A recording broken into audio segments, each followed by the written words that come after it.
નમસ્કાર દર્શક મિત્રો, દેશના અનેક રાજ્યમાં વરસાદ અને કરાથી મોટા પ્રમાણમાં નુકસાન જોવા મળ્યું છે. રાજસ્થાનમાં 2 ભાઈના મોત થયા હોવાના સમાચાર મળી રહ્યા છે. હરિયાણામાં માર્ગો ડૂબ્યા છે અને મધ્યપ્રદેશમાં પણ કરા પડ્યા છે. સાથે સાથે સૌરાષ્ટ્રમાં ચૈતર મહિનાની શરૂઆતમાં જે લૂ નહીં પરંતુ કરાની વર્ષા જોવા મળી હતી. તો ચોમાસામાં સારા વરસાદને કારણે ખેડૂતોમાં મોટા પ્રમાણમાં ખુશી જોવા મળી હતી, પરંતુ પાછોતરા વરસાદને કારણે તૈયાર થયેલા પાક ઉપર પાણી ફરી વળતા ખેડૂતો હાલમાં મુશ્કેલીમાં મુકાઈ ગયા હતા અને મોઢામાં આવેલો કોળિયો સીનવાયો હતો. તો હવે શિયાળુ પાક ખૂબ જ સારો થયો છે અને આજે એટલે કે 19 તારીખના રોજ સૌરાષ્ટ્રમાં ભર ઉનાળે અંધારપટ છવાયો હતો અને ખેડૂતો ચિંતાતુર થયા હતા.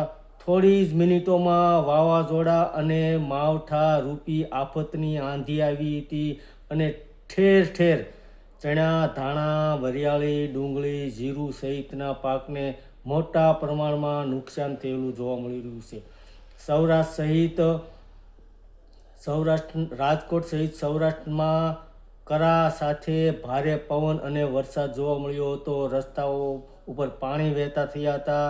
સાંજે 5 વાગ્યામાં અંધારપટ છવાયો હતો અને ધૂળની આંધી આવી હોય તેવું, હાલમાં મોટું વાવાઝોડું આવ્યું હોય તેવી પરિસ્થિતિ જોવા મળી હતી અને વિઝિબિલિટી પણ ઘટી ગઈ હતી, જેને કારણે વાહન ચાલકોને વાહન ચલાવવામાં પણ મુશ્કેલી પડી હતી.